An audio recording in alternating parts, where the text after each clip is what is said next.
Nagsimula ang episode sa gitna ng matinding laban. Kitang-kita na ang kalaban ni Akira ay hindi ordinaryo, kahit ang kanyang mga kasamahan ay ramdam na ramdam ang agwat ng lakas. Pinayuhan siya ni Knight na huwag makipagbanggaan ng harapan dahil ibang antas ang nilalang na ito. Kahit pilit na kinokontrol ni Akira ang emosyon, alam niyang delikado ang sitwasyon. Sa kaguluhan ng labanan, nabasag ang magic barrier, at nagkaroon ng pagkakataon ng kalaban na masaktan si Princess Amelia. Ginamit niya ang marionette, isang malupit na kakayahan na nagpapakita ng buong potensyal ng target. Bagamat buhay pa si Amelia, malinaw na ginamit lang siya bilang pain, dito lumabas ang katotohanan, ang kalaban ay isa ring dating tao mula Japan, katulad ni Akira. Ang pangalan niya ay Mahiro Abe, isang madre technician na ngayon ay kumampi sa mga demonyo. Hindi siya nag-aksaya ng oras, plano niyang patayin si Akira at tuluyang dukutin si Amelia. Kahit pagod at kapos sa mana, lumaban si Akira gamit ang shadow magic. Ngunit ramdam niyang hindi sapat ang lakas niya. Sa gitna ng desperasyon, isang mahalagang desisyon ang ginawa ni Knight, ang dating lingkod ng Demon Lord.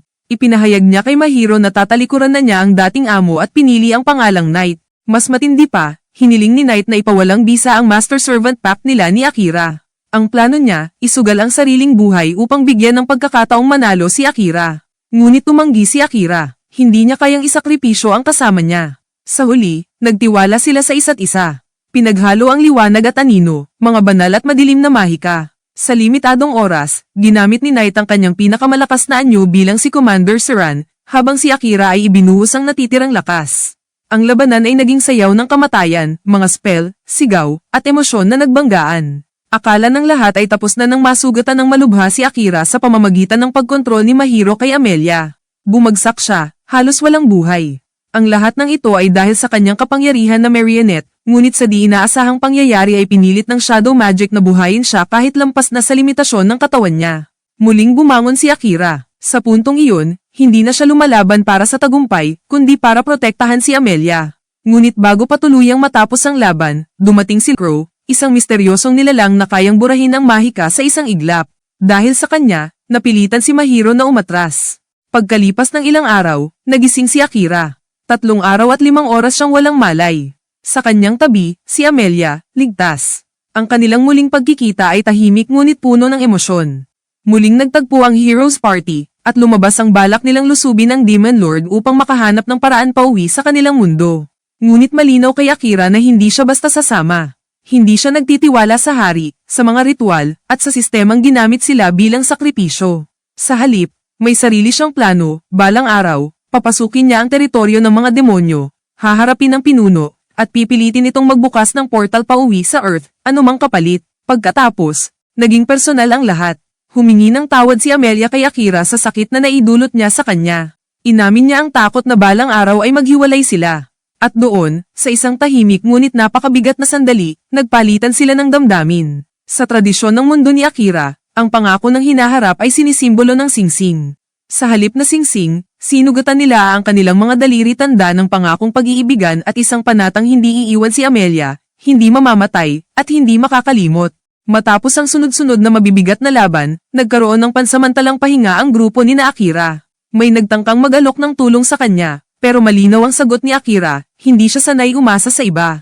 Alam niyang kung may gagawin man siya, kailangan itong pag-isipan ng mabuti. Habang mabigat ang usapan, may balitang dumating mula sa Adventurers Guild, may malaking festival na ginaganap sa kalapit na lungsod ng Murray. Agad na na-excite ang mga babae sa grupo, lalo na nang marinig na may food stalls at beauty contest. Hindi nagtagal, nadala rin si Princess Amelia sa saya at pumayag na sumama. Pagdating nila sa lungsod, sinalubong sila ng makukulay na ilaw, musika, at masisiglang tao. Kitang-kita na ibang-iba ang aura ng lugar, malayo sa digmaan at karahasan. Si Amelia, na bihirang makaranas ng ganitong kasiyahan, ay tuluyang naengganyo. Nang marinig niyang ang premyo sa beauty contest ay posibleng pagkain, wala nang alinlangan, sasali siya. Habang nagpaparehistro sila, nagkaroon ng tensyon. Isang kakaibang babae ang gustong sumali rin, isang masayahin at sobrang palabirong nilalang na nagngangalang Lata Snail, o Lati. Ngunit lumitaw ang problema, demon siya, at bawal raw sumali ang mga demon sa patimpalak. Naging mainit ang diskusyon, at muntik nang mauwi sa gulo. Dito pumasok si Akira. Sa tahimik ngunit matatag na paraan, inako niya ang responsibilidad kung sakaling may mangyaring problema. Dahil dito, pinayagan si Lati na sumali. Laking gulat ng lahat nang makilala siya ni Knight, may koneksyon pala sila noon. Mas lalo pang ikinagulat ng grupo ang revelasyon, si Latte Snail ay anak mismo ng Demon Lord. Sa kabila nito, walang masamang intensyon si Lati. Sa halip, ginawa niyang parang personal fan event ang festival, may autographs, handshakes, at sigawan. Samantala, unti-unti namang napapansin ng mga tao si Akira. Kumalat na ang balita tungkol sa isang misteryosong mandirigmang gumagamit ng anino, tinatawag na siya ngayon bilang Dark Assassin o Silent Assassin. Kinilala ng guild ang kanyang mga nagawa at binigyan siya ng yellow rank bilang special case. Tahimik lang ang reaksyon ni Akira, pero ramdam ng lahat na umangat na ang pangalan niya, isang bagay na delikado para sa isang assassin. Dumating ang mismong beauty contest. Isa-isang lumabas ang mga kalahok, ngunit nang tawagin ang pangalan ni Amelia Rose Quartz, literal na nagliyab ang entablado sa sigawan ng mga tao. Ang kanyang natural na ganda at dignidad ay hindi matatawaran. Ngunit hindi rin nagpatalo si Lati, na ginawang parang comedy performance ang kanyang paglabas. Sa huli, isang bagay na hindi pa nangyayari kailanman ang naganap, tabla sa unang pwesto sina Amelia at Lati. Isang elf princess at isang demon princess, magkasamang nanalo. Para kay Lati, hindi ito pagkatalo kundi isang tagumpay. Para kay Amelia, isa itong karanasang hindi niya malilimutan. Ngunit sa likod ng kasiyahan, may madilim na kilos na nagaganap. Si Lord Graham, isang makapangyarihang beastman noble, ay nagutos ng palihim na pagmamanman. Siya pala ang utak sa likod ng human trafficking, ginagamit ang beauty contest bilang pain. Ang mga nananalo noon, ibinibenta ang mga lamang loob para sa pera. Kinabukasan, sa lugar ng awarding, kumilos ang mga tauhan ni Graham. Tinangka nilang dukutin si Amelia. Sa una, kalmado siyang sumunod upang makuha ang impormasyon. Ngunit nang malanawan siya sa balak, na ibenta rin siya tulad ng iba, tuluyang nagbago ang tono. Nang muntik nang mauwi sa pagpatay, pinigilan ni Lati ang lahat.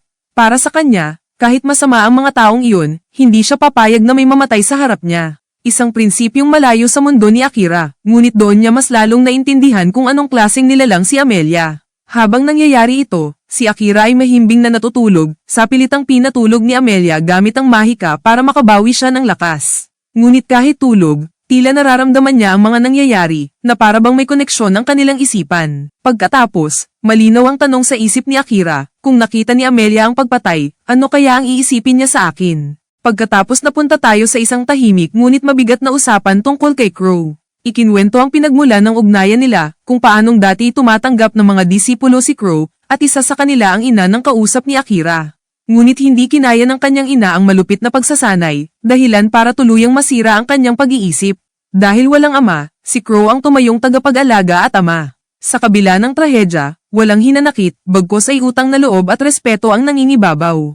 Ipinunto rin niya na maraming natulungan si Crow, kabilang na si Akira. Ngunit may babala, hindi na mahaba ang natitirang oras ni Crow, kaya kailangang magpasya si Akira kung paano niya babayaran ang utang na iyon, at huwag nang maghintay pa.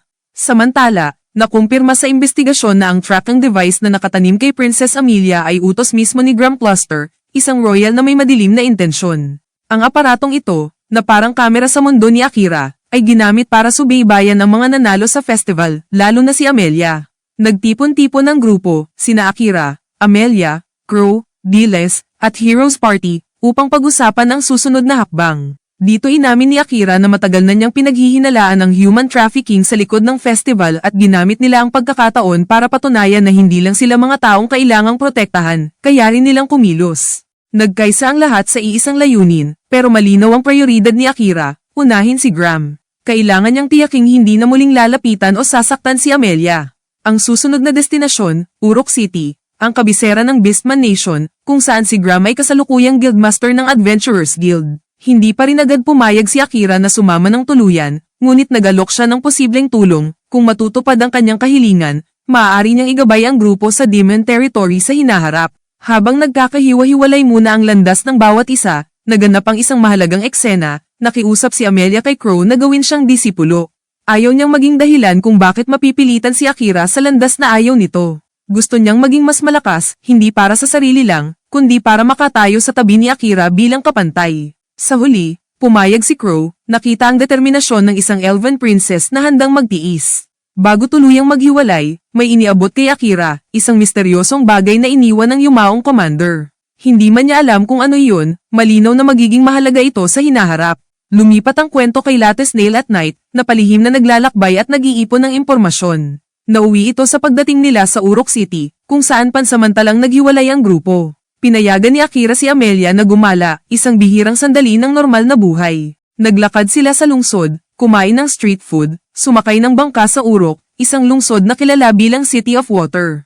Para kay Amelia, ito ang unang pagkakataon na makatanggap ng personal na gantimpala, hindi bilang prinsesa kundi bilang isang ordinaryong babae. Dito mas lalong lumalim ang kanilang samahan, mga simpleng pangarap, masayang usapan, at pangakong magiging mas malakas pa si Amelia para sa lalaking mahal niya. Ngunit ang katahimikan ay panandalian lamang. Sa Royal Palace, hinarap ni Akira ang hari ng Urok, si King Igsamlagon. Nagpasalamat ito sa pagliligtas kay Amelia, ngunit kasunod nito ang isang mabigat na kahilingan, isang assassination. Ang target, walang iba kundi si Graham Cluster. Tahasan itong tinanggihan ni Akira. Hindi siya naglalakbay para maging kasangkapan ng politika. Ngunit nang insultuhan siya ng isang royal guard at questionin ang kanyang reputasyon bilang silent assassin, napilitan siyang patunayan ang sarili, hindi para sa hari, kundi para sa kanyang dangal. Sa isang iglap, tinapos ni Akira ang duelo gamit ang estilo ng isang tunay na assassin, mabilis, tahimik, at walang awa. Wala nang alinlangan, hindi kasinungalingan ang kanyang lakas. Sa huli, nagbitiw ang hari ng mapanakit na salita, pinuna ang ugnayan ni Akira at Amelia, dahil sa magkaibang haba ng kanilang buhay. Ngunit kahit masakit, pinili nilang manatiling magkasama. Sa gabing iyon, sa isang marangyang tuluyan, ibinahagi ni Crow ang kwento ng isang lalaking minsan niyang hinangaan, isang tunay na henyo sa espada at mahika, tinawag na si Ran Mithray, isang dakilang mandirigma na ipinagkanulo at pinatay ng sarili niyang hari. At ang taong nagbigay ng suporta sa pagpatay na iyon, si Graham Cluster. Dito nagsara ang episode 9, hindi bilang simpleng pamamasyal, kundi bilang paglalatag ng mas malalim na dahilan kung bakit hindi na maiiwasan ang banggaan ni Akira at Graham.